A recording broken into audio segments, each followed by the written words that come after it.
Good day mga kasopas, welcome back to another exciting math lesson. Today we'll be exploring the proving statement on triangle congruence. So get ready to sharpen your minds and have some fun along the way. Let's learn and grow together.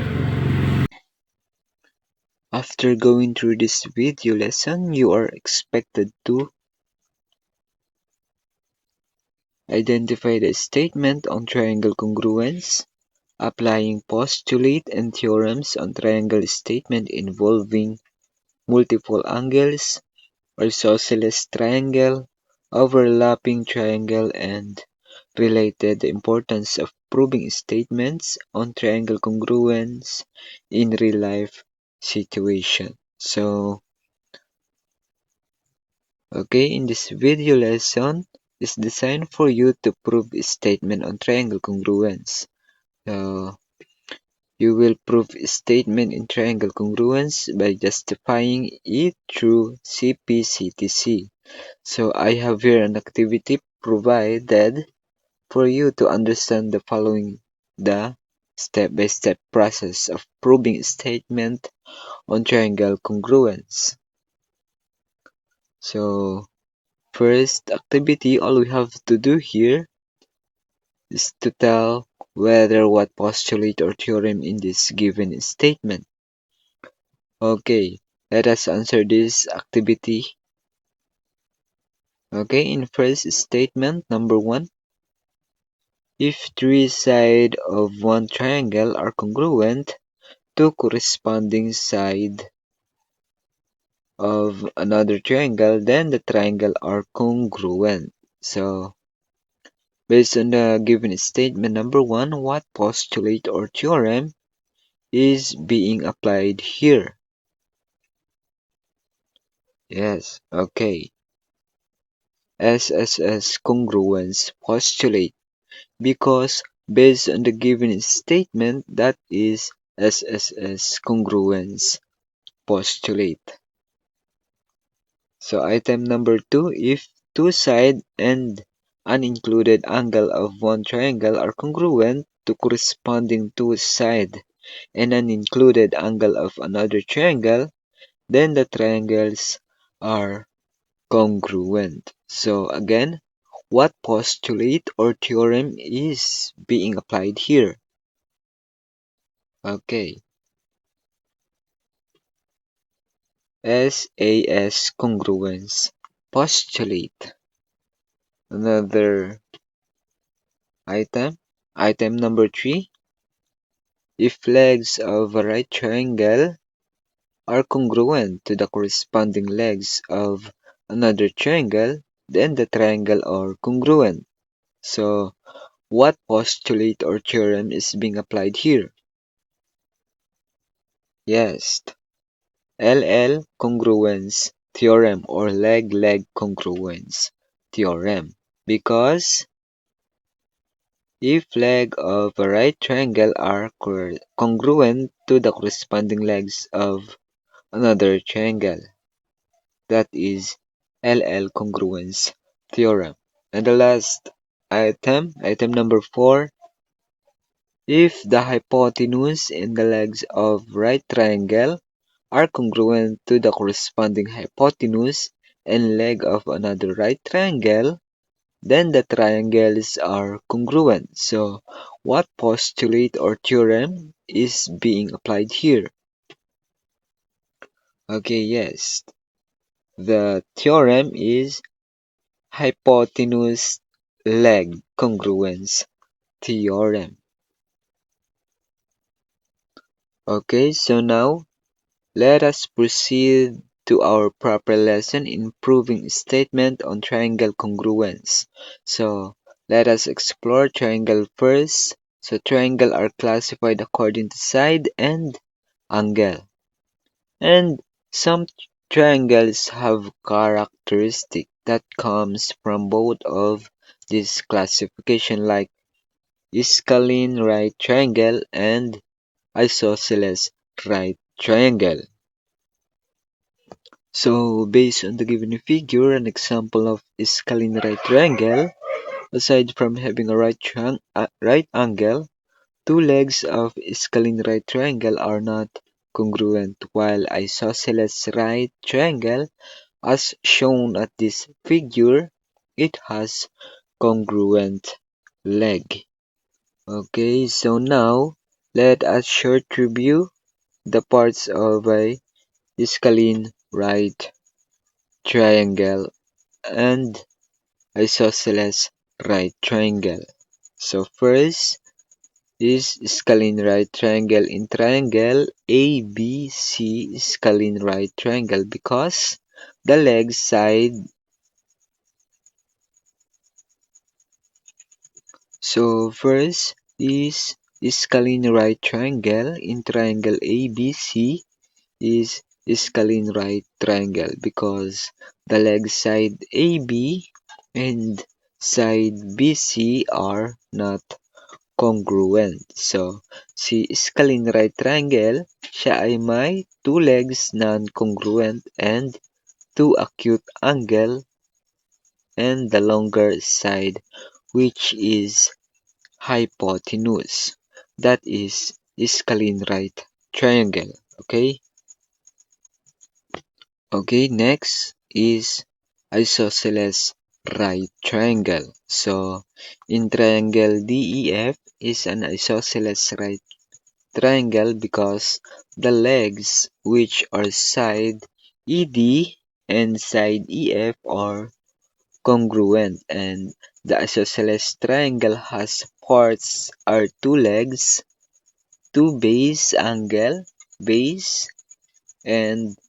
vertex angle kung saan doon mismo na-form ang right angle ng isosceles right triangle. So that is isosceles right triangle. But before anything else, the isosceles right triangle have properties of isosceles triangle. First is two sides are congruent to each other. So as you can see, side ED and side EF are congruent. Yun yung sinasabi sa first property ng isosceles right triangle. The second property, the third side which unequal to the other two sides is called the base. Yun ay ang side DF. Kasi siya yung hindi congruent sa dalawang side ni triangle DEF. The third properties, the two angle opposite to the equal side are congruent to each other. Ano yung dalawang angle na yon? Sila ay si angle D and angle F. Si angle D and si angle F, sila yung base angle natin kung saan ay congruent sila. And the last property of isosceles right triangle, the angle which is not congruent to the congruent base angle is called the vertex. So yung vertex na tinatawag natin, siya ay si angle E. Dahil siya ay hindi kakongruent ng ating base angle, no? That is isosceles right triangle. We have here additional information. The congruent triangle, description, other corresponding parts of congruent triangle that can be justified as congruent by CP/CTC. So, dito sa number 1, in triangle ABC and triangle DEF, the two scalene right triangle ABC is congruent to triangle DEF by LL congruence or hypotenuse leg congruence based on the given mark in the figure. So dito tayo sa leg muna, LL congruence. Si As you can see side AB is congruent to side DE, and side AC is congruent to side DF. That is LL congruence theorem. Let us proceed the hypotenuse-leg congruence theorem. See side BC is congruent to side EF, and side AB is congruent to side DE, or side BC is congruent to side EF. Side AC is congruent to side DF. That is hypotenuse-leg congruence theorem. So, the CPCTC of the two scalene right triangle in triangle ABC is congruent to triangle DEF. So, si angle B is congruent to angle E. Angle C is congruent to angle F. Side BC is congruent to side EF in LL congruence theorem, no? And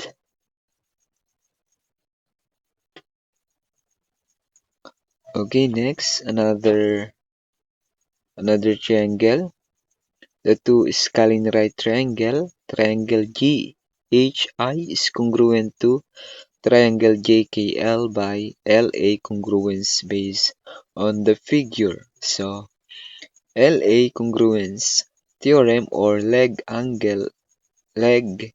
acute angle congruence theorem. So, si side GF is congruent to side JK. Angle I is congruent to angle L by LA congruence theorem. In CPCTC, si angle H is congruent to angle K. Side HI is congruent to side KL, and side GI is congruent to side JL by ASS congruence postulate, no? Another, the two triangles, triangle MOP and triangle QRS are isosceles right triangle. So, triangle MOP is congruent to triangle QRS by hypotenuse acute angle congruence theorem. So, let us see. So, side OP is congruent to side RS, no? As you can see in the given figure. So, next is angle P is congruent to angle S by hypotenuse acute angle congruence theorem. In CPCTC, si angle O is congruent to angle R.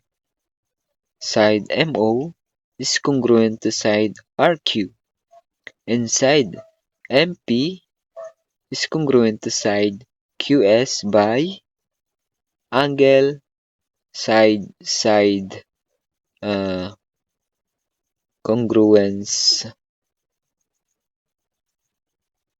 theorem. Okay, next, let us proceed to example.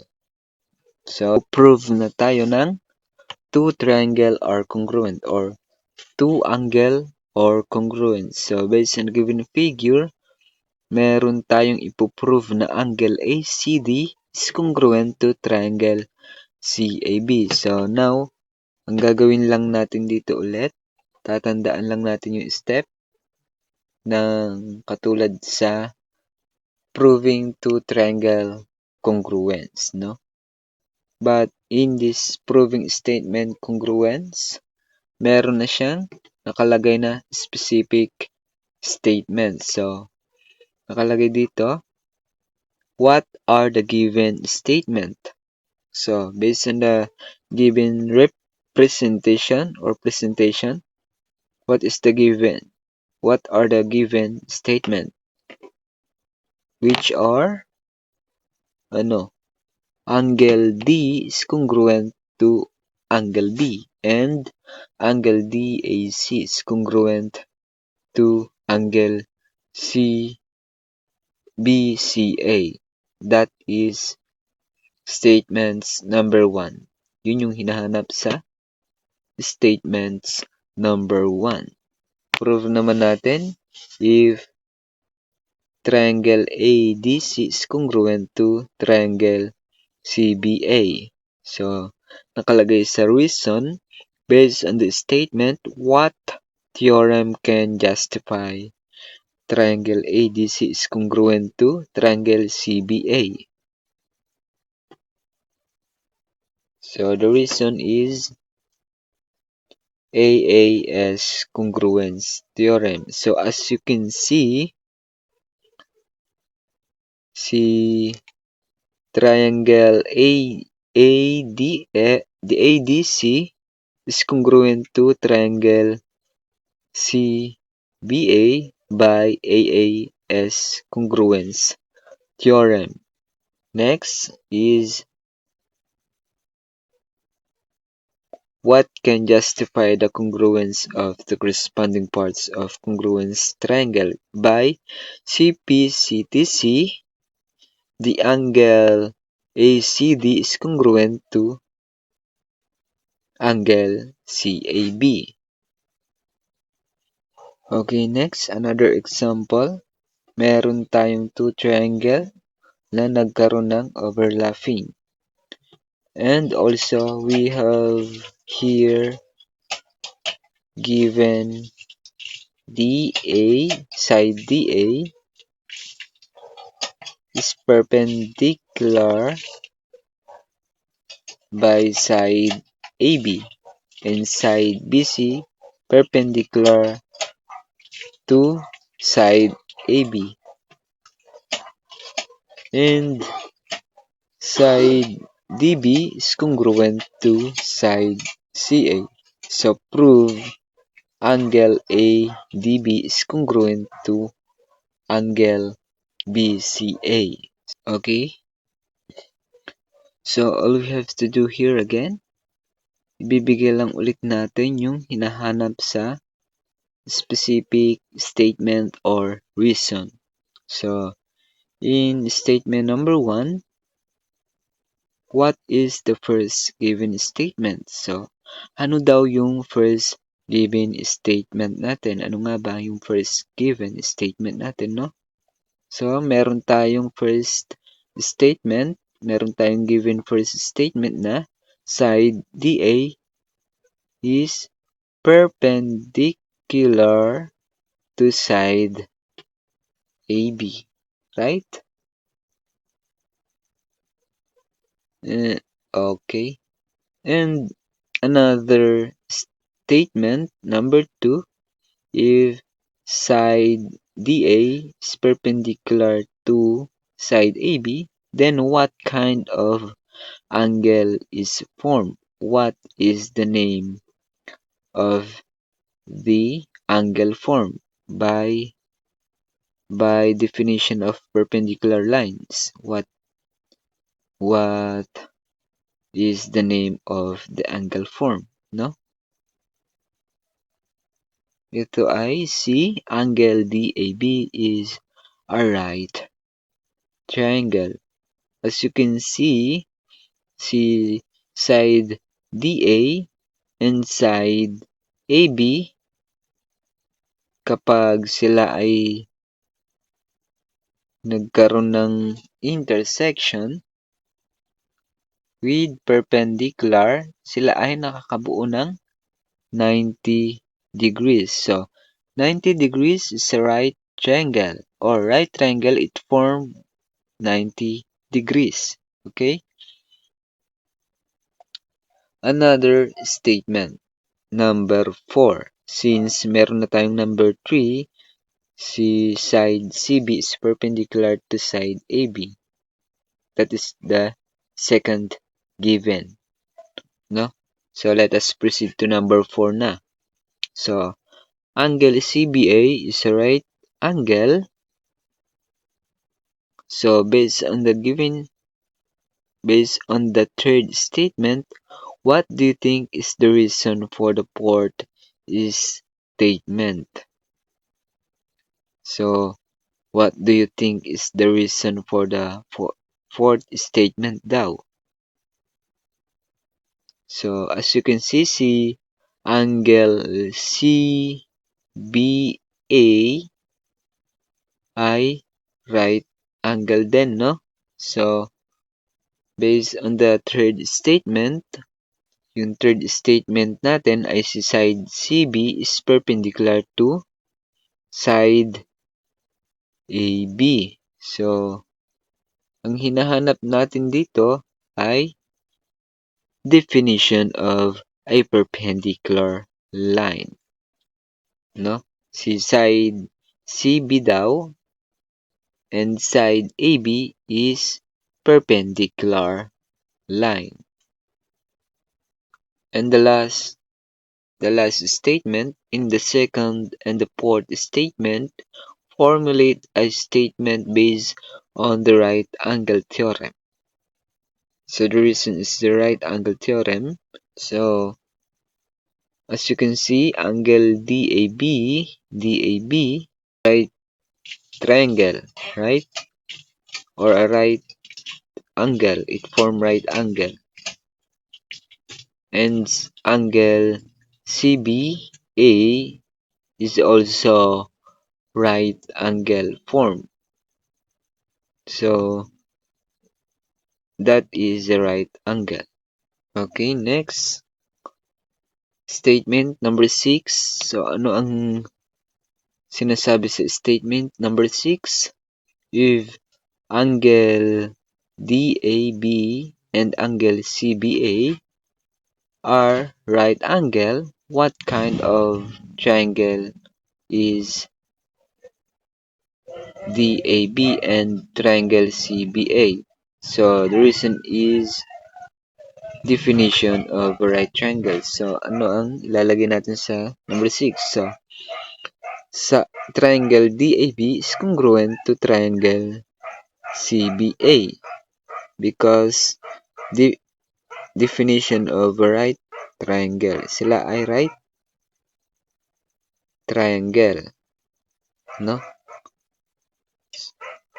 Because right triangle are congruent. So let us proceed to statement number 8. So ang statement number 8, hinahanap dito is what is the third given statement? Ano daw yung third given statement? So makikita natin ang third given statement natin dito ay si side DB is congruent to side CA. No? Next, let us proceed to statement number 9. In triangle DAB is congruent to triangle CBA. So, ang hinahanap naman natin dito ay yung reason. So, meron pa ring specific statement sa reason. Based from statement number 1 to 8, what theorem can be used to prove that two triangles are congruent? Ano nga ba? So as you can see, the theorem can be used is hypotenuse leg congruence theorem. And the last statement, number 10, so in angle ADB is congruent to angle BCA by CPCTC or corresponding parts of congruent triangle are congruent. Okay, next, another example. We have here triangle BOY and triangle YDB, no? So, meron tayong given na side DB is congruent to side OY. And angle 1 is congruent to angle 2. Prove side OB is congruent to side DY. So, based on the given statement, let us proceed the table now. So, dito, may hinahanap yung first statement na what are the given statement. Ano daw yung given statement? Which or side DB is congruent to side OY and angle 1 is congruent to angle 2, no? That is statement number 1. So, let us proceed to statement number 2. By reflexive property, which sides of triangle BOY and triangle YDB is a common. Ano daw yung common side nila? By reflexive property. So, as you can see, nagkaroon sila ng common side na side BY, no? Side BY is congruent to side BY by reflexive property. Another statement number 3, ang hinanap dito ay what are the congruent triangle based on the previous statement by SAS congruence theorem. So, ang reason natin dito ay SAS congruence theorem or side angle side congruence theorem. So, titingnan lang natin dito na meron na tayong side DB is congruent to side OY and angle 1 is congruent to angle 2, no? And another side BY is congruent to BY. So, the based on the previous statement, what are the congruent triangle? So, the congruent triangle is triangle BOY is congruent to triangle YDB, no? And the last statement, what is to be proved? What is to be proved daw by CPCTC? So, what is to be proven? Ito ay si side OB is congruent to side DY. Next. Okay, assessment. Meron tayong assessment dito. To assess what you have learned in this video lesson, let's do this an activity. Complete me, no?